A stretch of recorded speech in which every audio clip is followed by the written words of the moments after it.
Honey, I'm home. Back here, sweetie. How was it? Worst weather I've ever seen. You should put some coffee on. It'll warm you up. Hey, handsome. This is gonna be a long night, but these shots are turning out great. I guess you're gonna need that coffee then. I'll go put it on.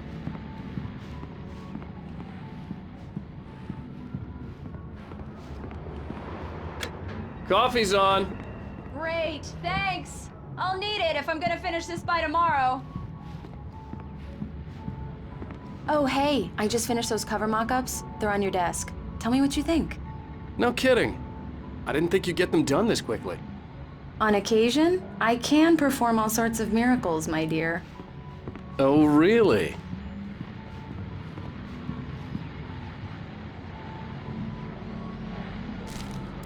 It's true what they say about the fall and the sudden stop at the end. I'd lain here in the snow while the lurid chain of scenes that had led me here kept playing in my head. A rerun of my own private snuff movie. A memory of my corpse. Alone at my own wake. Thinking in metaphors again. The femme fatale was gone. Only a sour taste remained of the kiss that killed me. This was a late goodbye. 13 years after I'd gotten my revenge. It had finally caught up with me. It had been a long time to bear the pain. My blood painted the snow red. A gruesome slushy dissolved all the scattered painkillers and leisurely dripped down to the sewer, mingling with the bile of the city, becoming one with it. I can see them now. My wife and my baby. Honey, I'm home.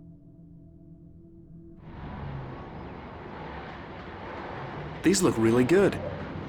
Oh, sure, until Barry gets his hands on them.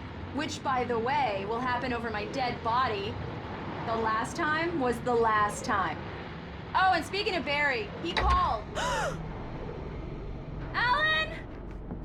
Alan, please check the fuse box. I'm right here. I'm on it, honey. Please hurry.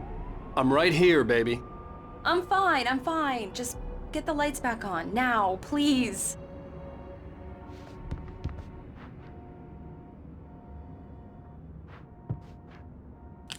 Honey, it's a power outage. I've got the flashlight. Okay, hi. You okay? I'm sorry. It just really spooked me. Don't worry. We'll just break out the candles. I know it's stupid, but it's just... especially when I'm not prepared for it, you know? It gets to me. I love you. Tell me a story, writer. Okay. I used to have these nightmares when I was a kid. The dark really spooked me, too. When it got really bad, my mom gave me this old light switch. She called it the clicker. The clicker, huh? Yeah. If I ever got scared of the dark, I could just flip the switch and a magic light would scare the monsters away. Oh, sure. Here it is. Alan. Maybe it'll help you, too. Yeah, nice story, writer boy. You made that up right now, didn't you? No. Seriously. I love you, even if you are a liar. Thanks for this.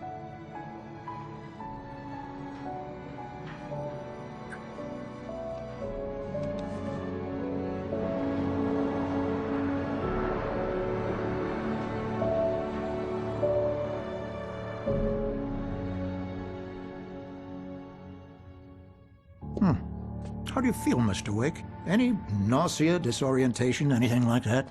Mr. Wake, how are you feeling? I'm okay. My head's fine. I had to lie about my headache and memory loss. He'd send me to a hospital for tests. I couldn't leave without Alice. Very well. I don't think you have a concussion, but you've obviously been through quite a shock. You should take it easy for a couple of days. Thanks. Well then, Mr. Wake, we're done here. If the pain gets any worse or you experience any other symptoms, you should come see me. I'll let you get on with it then.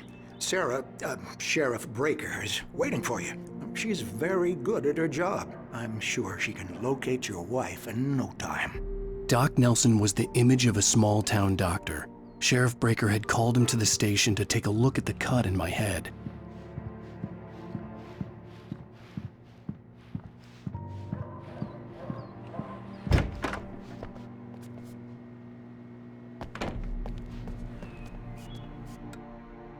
Thank you for testing the lights, Miss Weaver. Everything seems to be fine. I don't have the luxury of being complacent, Deputy Grant. The bulbs will need changing soon. You can't change them in the dark.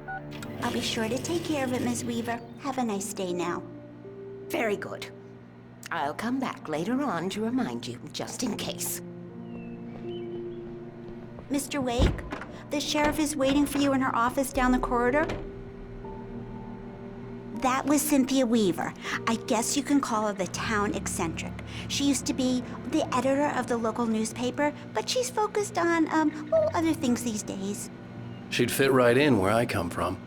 As you can see, she's a little obsessed with maintaining the light bulbs of the whole town, refuses to step on shadows, things like that. Back in her day, she wrote about all sorts of weird things in the paper. Bright Falls has a colorful history. Of course, what small town hasn't?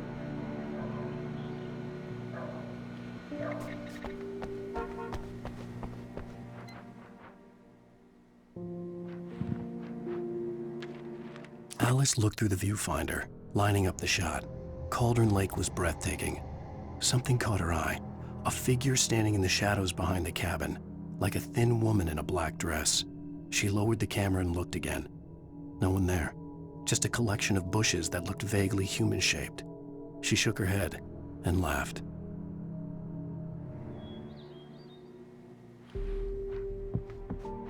Yeah, it's Mulligan here. I'm at Stucky's gas station with Thornton. There's no sign of him. Over. Wait. Yeah, this is Thornton. Look, we've located the parade float. It's here. That's some good news, right? Stucky was supposed to be driving it at the rehearsals today. Over. Oh, give me that. Mulligan here. Looks like someone really thrashed the garage. Over. Okay, roger that, guys. Keep looking for Stucky. Jane's out. The sheriff wants to see you in her office, Mr. Wake.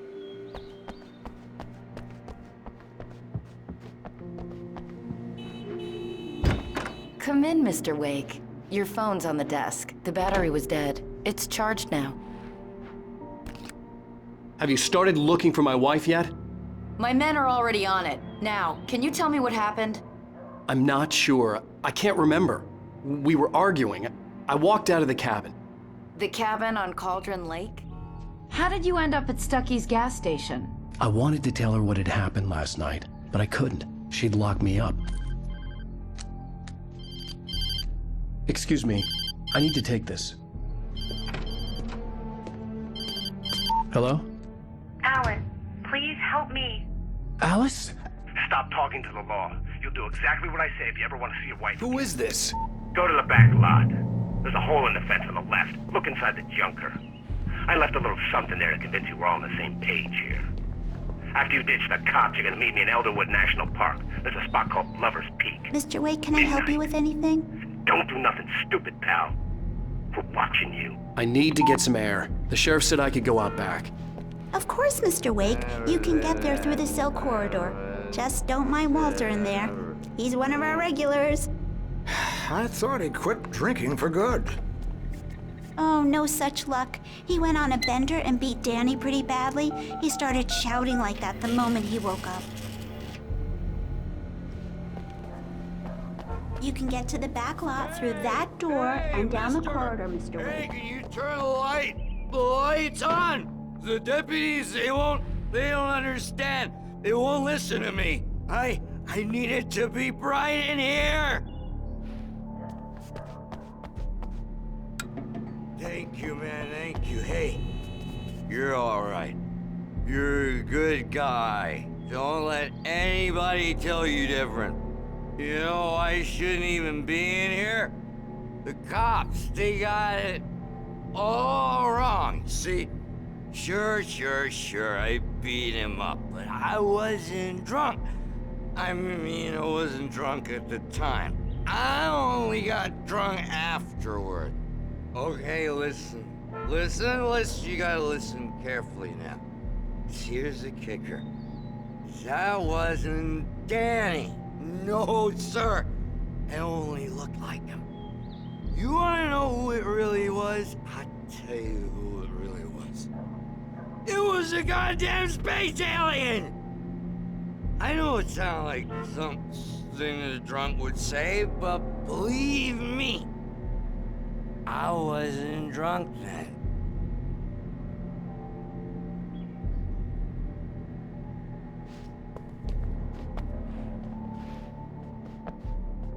I told him, oh yeah. In spite of its human mask, to describe the dark presence as intelligent would have implied human qualities on something decidedly inhuman. Nonetheless, it found the one spot in the diner that was dark enough. Some light spilled into the corridor, ravaging it. But it took the pain. Horrible as it was, the writer would soon fix that. He would be coming to the one place where it still had power.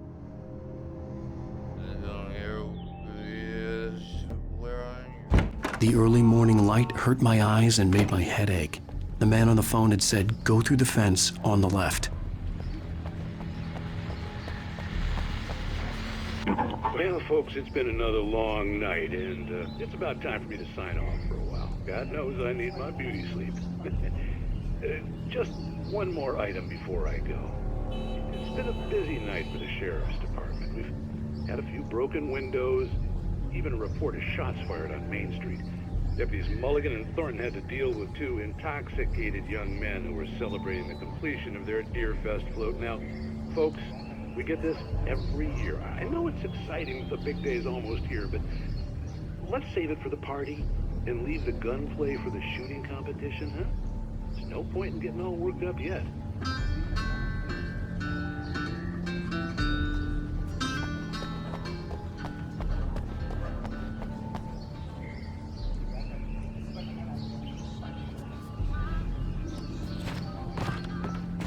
The caller had told me to find a hole in the fence behind the police station.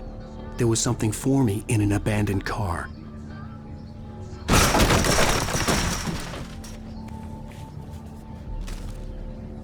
The kidnapper fired his gun one last time, and the shadow vanished into the darkness it had come from. See? Nothing to it, Wake. The thought of Alice in his hands was revolting. We stood on the wooden platform of Lover's Peak, the waterfall on the mountain behind us, the lights of the radio mast blinking red in the heights above. I fought with the urge to take a swing, force myself to speak. Let's cut the act now. Where's my wife? Alice's driver's license had been placed on the front seat. The caller meant business. Barry? Ow! Ow! Thank God! Where the hell have you been? I've been trying to reach you for a week, you and Alice. Oh, I've been worried sick. I flew out yesterday. I'm here in Bright Falls. Barry, listen to me. I'm at the sheriff's station. Come and get me. I can't talk now. Al, what the hell is going on? I had to get the sheriff to let me go. I needed to get to Elderwood National Park to meet Alice's kidnappers.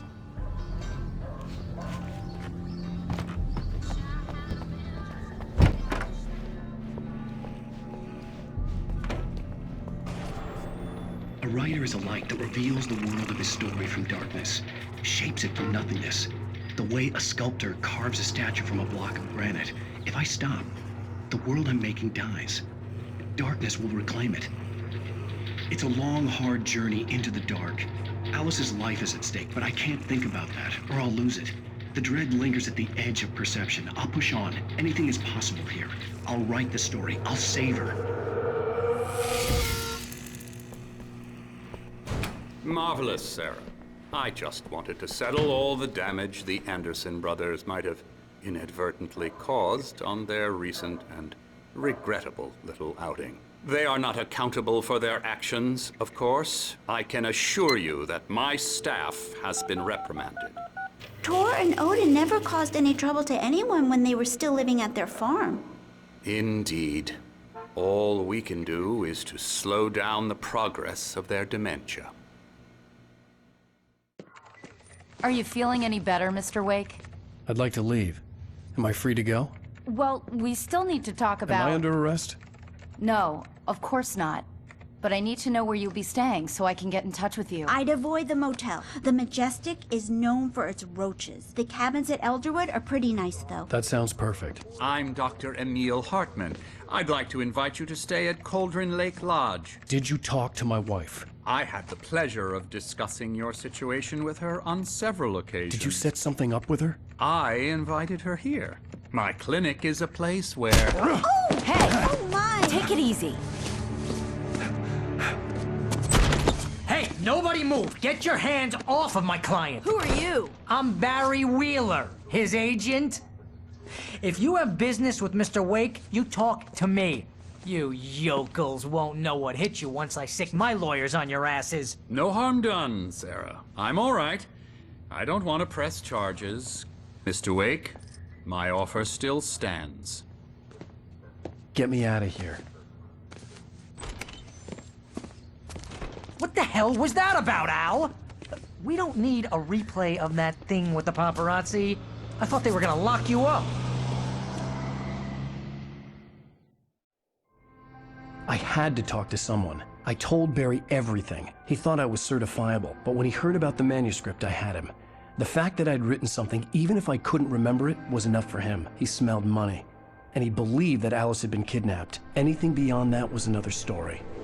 I had a midnight appointment with the kidnapper in a place called Lover's Peak, somewhere in Elderwood National Park. The plan was to rent a cabin. I don't like it, Al. I don't like any of it. It's not good. In fact, it's the absolute opposite of good. Mr. Wake! Barry, you found him. Hi, Rose. Oh, wow. I was just thinking about you, too. Great. I was just bringing Rusty some coffee. He's on the balcony, looking after Max. Poor thing. I really need to go. Great to see you again, Mr. Wake. Later! Who's Max?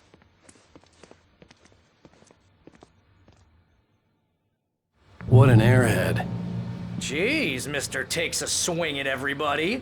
This is not her fault. She's a very nice girl and, more importantly, a fan. She even has a fan site dedicated to you. And she was very helpful when I was looking for you. Seriously, Al, what you were saying in the car? Just listen to yourself. What, you shot a guy and his body just disappeared? When was the last time you slept? What, are you high? Have you been drinking? No! Look, Barry, I'm missing a week, and someone's got Alice. Do you and understand everything's just... what it sounds like when you say stuff like that? Don't get me wrong, it's a good story, could be a bestseller.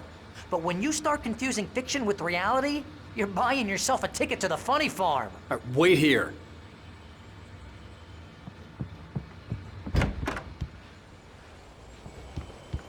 Easy there, boy. I'm almost done. Hey, Rusty, right? You rent cabins. Oh, Mr. Wake. I'd shake your hand, but mine are kind of full here. Actually, I'm sorry about this. Would you mind grabbing the registration form from the desk? It's just across from Bucktooth Charlie. Okay, sure. What happened? Crazy poachers. Max here got his foot caught in a trap. They're illegal to use here. Hell, you're not supposed to hunt within the park at all. But that doesn't stop some lowlifes. Well, at least Max is gonna be okay. He got lucky. Max is still groggy from the shot I gave him, and I'd rather not leave him alone just yet. The form's on the desk across from the mammoth skeleton.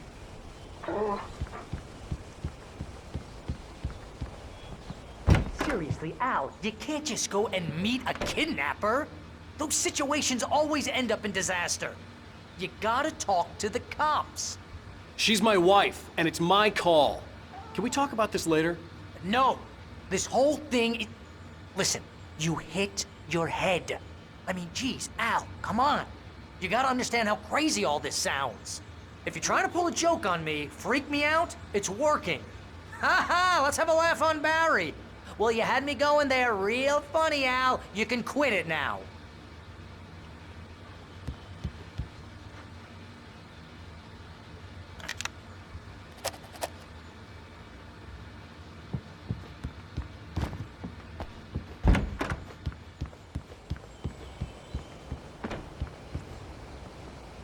I think this is the form you wanted.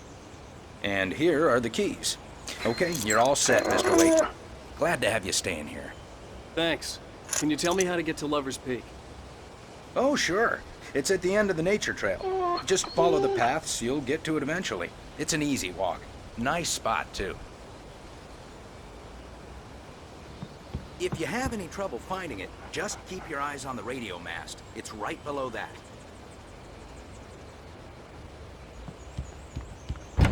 Look, Al, you're asking me to believe that you shot a dude who went poof into thin air, a guy who was bulletproof until you pointed a flashlight at him.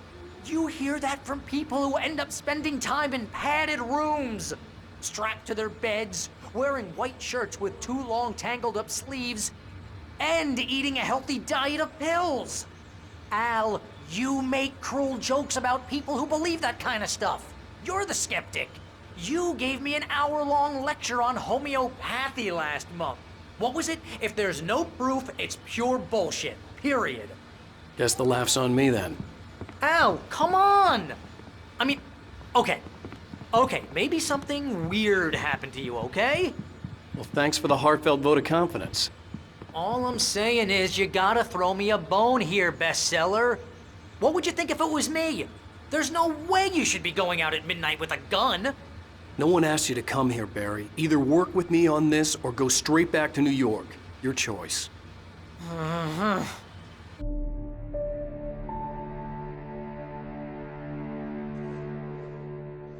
That's just crazy talk, Al. Al? Al? We should go to the sheriff or call the FBI. Damn it, Barry, they'll kill her! This is not a goddamn debate, Barry. I'm going to Lover's Peak. He said to come alone. Okay then. I understand. You're my best friend and I'm worried that you're not right in the head. Tell me what to do to help and I'll do it. You stay here, and if I'm not back by morning, call the cavalry.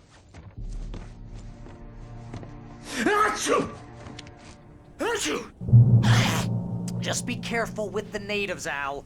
These yokels are dangerous. Everybody hates a tourist, or it'll be deliverance all over again. Bless you.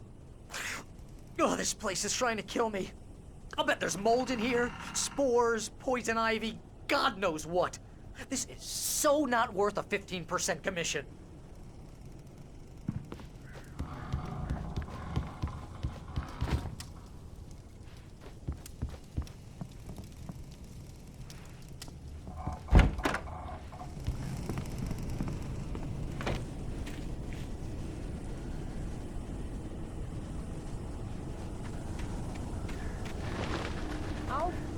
Here, Al. I'll hold down the fort.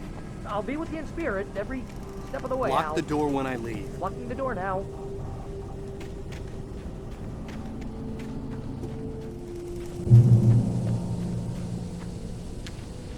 Barry had never gotten along with Alice, but he knew Alan loved her with an almost frightening intensity. And now something had happened to Alice. And here was Al armed with a gun and saying things people got put in padded cells for. It was as if his friend had experienced a massive psychotic episode and was now totally disconnected from reality. It scared the shit out of Barry.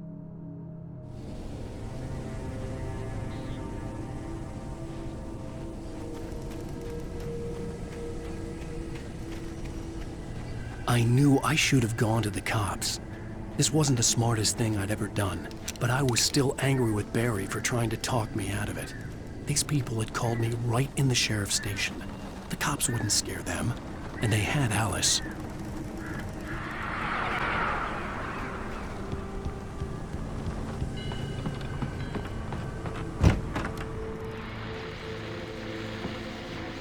Welcome back to the show, folks. As promised, our very own Dr. Nelson has just parked his rear end in the studio. Doc, what's your Deerfest plan like? My plan? You make it sound a lot more organized than I ever seem to manage.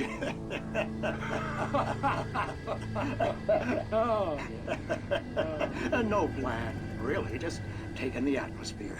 I'm getting a little too rickety to do much more than that, you know. Oh, tell me about it. No sack race for us older gentlemen, huh? Yes, exactly, Bat. But I'm gonna check out the parade, of course. And I'll be one of the pie contest judges, too. Well, that takes a different kind of constitution. Oh, yeah, it's my kind of exercise. Now, Doc, seriously, you're in pretty good shape, though.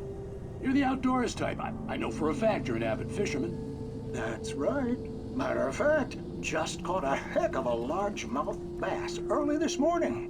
But you're not taking part in the fishing contest? No, not this year. See, Pat, I'm just not that competitive anymore. Now I just like to take my time and enjoy the peace of it. It's no fun if I need to worry about what I'm catching, you know? Considering your track record, the participants are probably pretty happy you feel that way. Well, Pat, that's kind of you to say.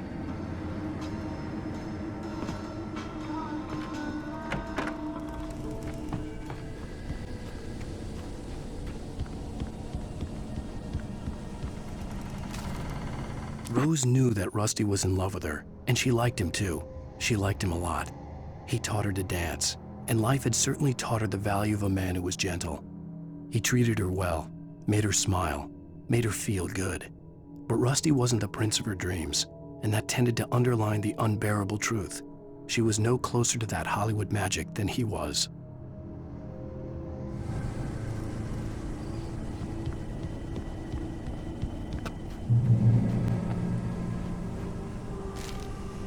The air in the visitor center was heavy with an awful smell, as if some rotten drowned thing had crawled up from its grave. Rusty kept coughing blood. My eyes were drawn to the twisted shape of his broken leg. The attack had been vicious.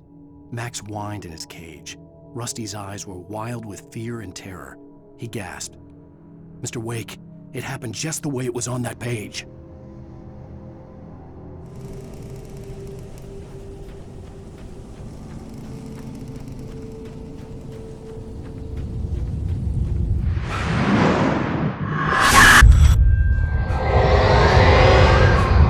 Vision left me weak.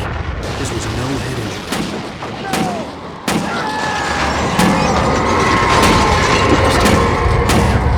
Rusty, hang on! I'm coming! Please, help me!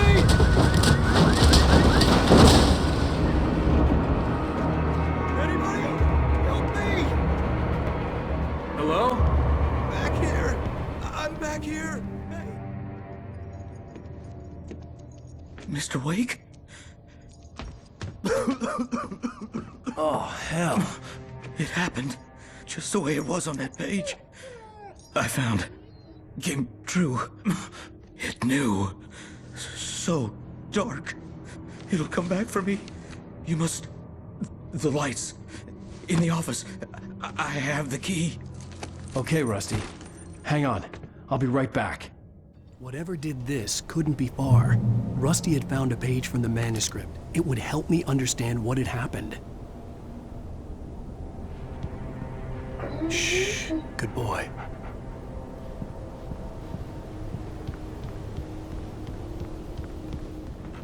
The only way to make sure that Rusty was safe was to get the power running and the lights back on. The visitor center was sturdy, but the impact turned the front of the building into splinters. Rusty was thrown across the lobby like a rag doll and hit the far wall hard. It didn't hurt until he tried to move and saw his leg bend the wrong way, felt the broken ribs stabbing him on the inside. Rusty howled in pain and fear, suddenly afraid to die alone.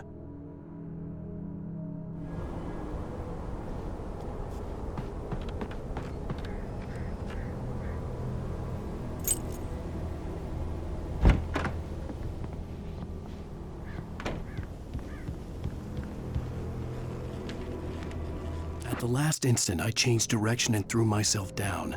The axe splintered the trunk of a tree. I stumbled into the pool of bright light. My lungs burned. I was too exhausted to move. I tensed as I waited for the killing blow, but it never came. I raised my head. Nothing moved in the darkness beyond. For the moment, bathed in the cold light, I was safe.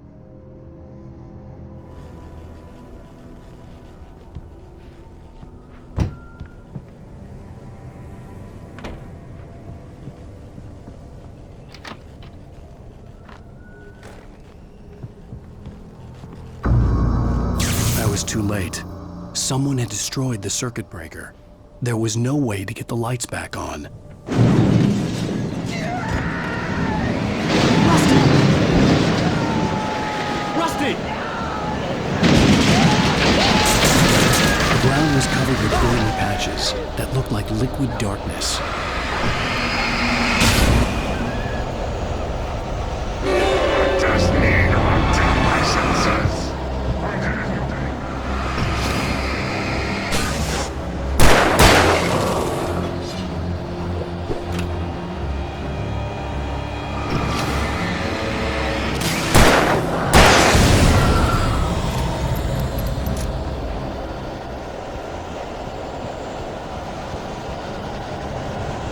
Something had torn a mammoth-sized hole in the wall.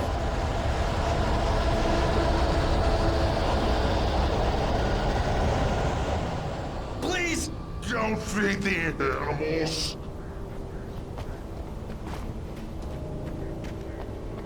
Fishing is only permitted for those visitors who purchase a park license.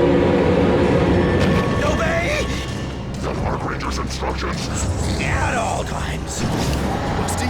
Rusty, no! Never approach closer than 100 yards.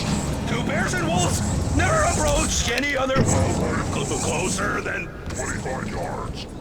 Pets must be leashed. At all times. Never leave your pet unattended.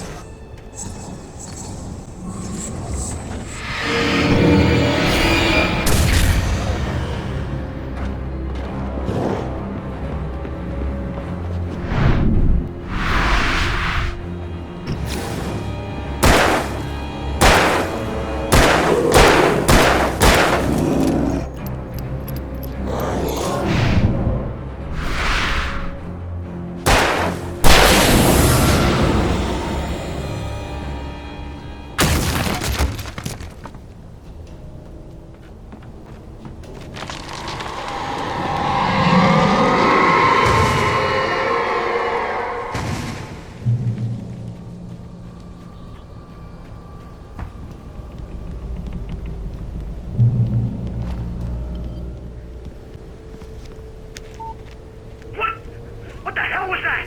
I saw from the window. I saw something. Forget about it, Barry. It's just me going crazy. Oh, jeez. Oh, jeez. You're not crazy. I wish you were crazy, but you're not crazy. Ow, be careful. Stay in the cabin. Don't open the door for anyone. I mean it.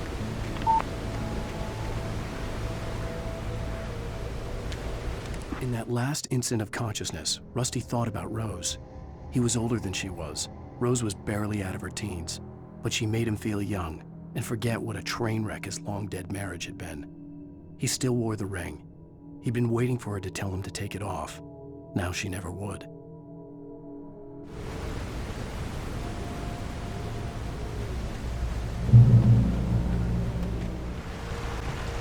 Lover's Peak was at the far end of the nature trail.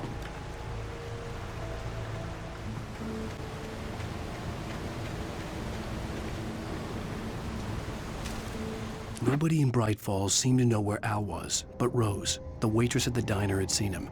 From what Barry could tell, Al pretty much fell off the face of the earth when he left the diner.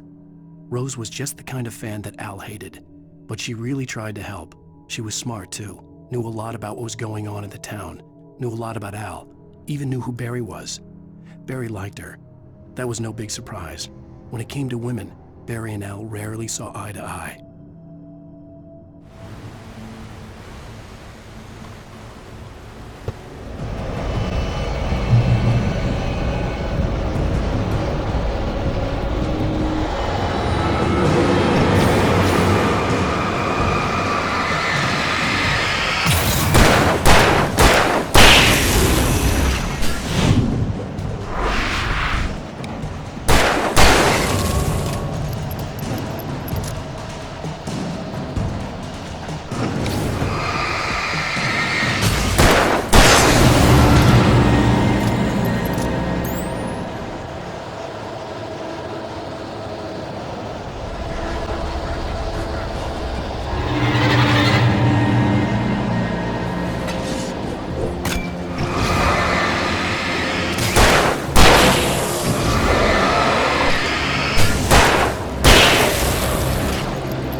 I turned the corner, afraid of what the flashlight's beam might reveal.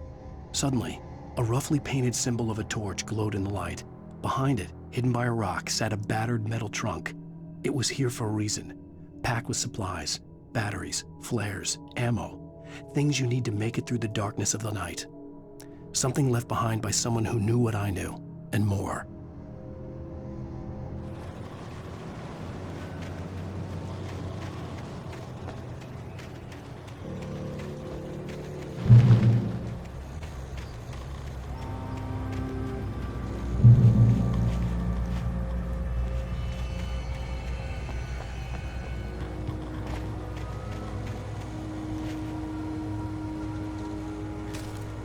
Agent Nightingale didn't want to be in Bright Falls. These little communities revolted him, and he didn't like the trees or the coffee. He now knew that impossible horrors lurked behind the storefronts and smiles. He desperately wanted to turn the car around and just drive until he passed out or ran out of road and booze. But he had a job to do. He had a rider to catch, at any cost.